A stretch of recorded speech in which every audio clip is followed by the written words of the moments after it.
UGC decision on final exams not binding on Maharashtra universities, ऐसा government ने बोला है। तो अभी यूजीसी के अगेंस्ट पीआईएल फाइल कर दी गई है, जिसमें क्या करा उन्होंने मेंशन करा कि यूजीसी ने किसी भी यूनिवर्सिटी वगैरह को कंसर्न नहीं किया अपना डिसीजन देने से पहले। तो महाराष्ट्र गवर्नमेंट ने क्या करा, वेडनेसडे को एक स्टैंड लिया before the Bombay high court. तो उन्होंने उसमें बोला कि जो यूजीसी ने गाइडलाइन इशू करी थी जुलाई 6 को कि जो फाइनल सेमेस्टर वाले स्टूडेंट्स हैं उनके एग्जाम्स होंगे, तो उन्होंने बोला we are not binding on the state और the universities in the Maharashtra. मतलब जो भी यूनिवर्सिटी या कॉलेजेस हैं महाराष्ट्र में वो इस डिसीजन को नहीं मानेंगे और वो इस डिसीजन के ऊपर डिपेंड नहीं करेंगे। तो under section 12 of the UGC act में क्या था कि जो कमीशन है उसको हर किसी यूनिवर्सिटी को कंसर्न करना पड़ेगा पहले कोई भी डिसीजन लेने से, ताकि जो एजुकेशन सिस्टम है वो मेंटेन रह सके, टीचिंग सिस्टम है वो मेंटेन रह सके, जो रिसर्च वगैरह होती है यूनिवर्सिटी में वो मेंटेन रह सके।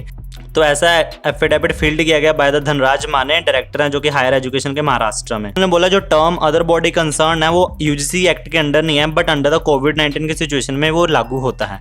तो the term will definitely include the disaster management को, अथॉरिटी को इसमें इंक्लूड करना पड़ेगा और स्टेट गवर्नमेंट को इंक्लूड करना पड़ेगा। जो धनराज माने उन्होंने इस चीज़ को पॉइंटेड आउट किया। तो adding that UGC has not consulted either of them of the universities और before issuing the any exam guideline. तो उन्होंने ये बोला इसमें कि इन्होंने किसी भी कॉलेज किसी भी यूनिवर्सिटी को कंसर्न नहीं किया अपना डिसीजन देने से पहले, सीधा निकाला गाइडलाइंस और बोला हम सितंबर के एंड में फाइनल वालों के एग्जाम्स लेंगे। तो UGC has not at all consulted the state government while deciding to hold the examination. तो जैसे कि हम सबको पता है जो यूजीसी ने किसी भी यूनिवर्सिटी किसी भी कॉलेज को कंसर्न नहीं करा बिफोर टेकिंग द डिसीजन कि फाइनल वालों के एग्जाम सितंबर के एंड में होंगे। तो महाराष्ट्र गवर्नमेंट बोलते हैं कि कोई भी यूनिवर्सिटी जो महाराष्ट्र में है वो इससे बाइंडिंग नहीं होगी, मतलब नहीं मानेगी वो इन बातों को। तो जो एफिडेविट था वो फील्ड किया गया था in reply to the PIL. तो जो एफिडेविट कौन सा, जो मैंने बताया कि एक्ट 12 के अंडर यूजीसी को मानना चाहिए कि उनको दूसरों को कंसर्न करना चाहिए बिफोर टेकिंग द डिसीजन, तो वो रिप्लाई दिया गया पीआईएल जो कि धनराज कुलरानी ने दी थी, challenging the government resolution issue by the higher education department on the June 19 to not permit holding the final semester examination of professional as well as non professional courses in Maharashtra. तो affidavit तब release किया गया था जब PIL register कर दी गई थी कि एग्जाम्स नहीं होने चाहिए फाइनल सेमेस्टर वालों के भी, क्योंकि कोविड की सिचुएशन बहुत ज़्यादा क्रिटिकल होती जा रही है, तो एग्जामिनेशन वगैरह नहीं होने चाहिए। तो उस एफिडेविट में यही था कि जो कोविड की सिचुएशन बहुत ज़्यादा पैंडेमिक क्रिएट होती जा रही है तो हमको एग्जाम्स वगैरह नहीं लेने चाहिए। तो adding that the holding final semester examination in the current scenario will be highly dangerous, हो सकते हैं अगर हम फाइनल सेमेस्टर वालों को एग्जामिनेशन रख दें तो बहुत ज़्यादा डेंजरस होंगे to all the stake holders.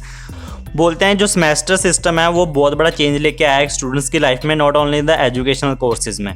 तो उससे जो स्टूडेंट्स की परफॉर्मेंस है वो भी असेस की जाती है। तो ये बोला इन्होंने कि जैसे पहले होते थे फाइनल एग्जामिनेशन फाइनल ईयर वालों के, उस तरह से नहीं किए जाएंगे, तो ना ही लेने चाहिए हमको। बट यूजीसी है जो को मानने को तैयार नहीं है, इसलिए पीआईएल फाइल करी गई है ताकि जो फाइनलिस्ट के एग्जाम्स है वो ना लिए जाएं। पीआईएल फाइल कर दिया, एफिडेविट में ये बोल दिया कि फाइनल सेमेस्टर वालों को एग्जाम्स नहीं होने चाहिए। अब देखो अगर महाराष्ट्र में ये चीज़ लागू होगी तो हो सकता है ऑल ओवर द इंडिया ये चीज़ लागू हो जाएगी, क्योंकि यूजीसी के अंडर ही सारे कॉलेजेस हैं, यूनिवर्सिटीज आती हैं। बट यूजीसी वालों को ये समझ में नहीं आ रहा है कि इतने क्रिटिकल सिचुएशन में क्यों एग्जाम्स लेने हैं, क्यों पास आउट स्टूडेंट्स। यार देखो और एक बात कि जो पास आउट स्टूडेंट है उनके लिए बहुत ज़्यादा प्रॉब्लम क्रिएट हो रही है, जो 2-3 साल से एक एक सप्ली लेके बैठे हैं उनके लिए बहुत ज़्यादा प्रॉब्लम क्रिएट हो रही है, उनको भी प्रमोट कर देना चाहिए, क्योंकि पास आउट वाले बहुत दिनों से वेट कर रहे हैं कि वो कब उनकी डिग्री आएगी, कब वो जॉब करेंगे।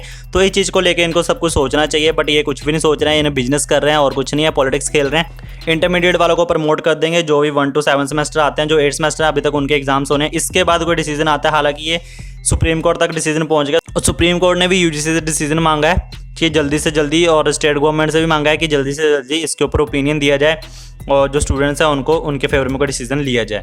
तो देखो यार स्टूडेंट्स ही नेक्स्ट यूथ हैं। अब स्टूडेंट्स ही नेक्स्ट स्टेट या गवर्नमेंट किसी भी देश को चलाते हैं। तो अगर स्टूडेंट्स ही नहीं सेफ रहेंगे तो अपना इंडिया भी सेफ नहीं रहेगा, क्योंकि किसी भी कंट्री की डेवलपमेंट में एक यूथ का बहुत बड़ा हिस्सा होता है जो कि यूजीसी खत्म करने पे लगी हुई है। अगर फाइनल ईयर्स वालों के एग्जाम्स हुए तो बहुत सारी फैमिलीज, बहुत सारे स्टूडेंट्स इफेक्ट होंगे और हो सकता है कईयों की डेथ भी हो जाए, क्योंकि ऑलरेडी बहुत सारी डेथ्स हो रही हैं। होप करो कि ऐसा ना हो। तो यही था आज का सीन। अगर आपको वीडियो शेयर करनी है तो आप कर सकते हो, आपकी मर्जी है। सब्सक्राइब करना आपकी मर्जी है, लाइक शेयर एंड सब्सक्राइब कर दो तो अच्छा है। Bye bye, take care.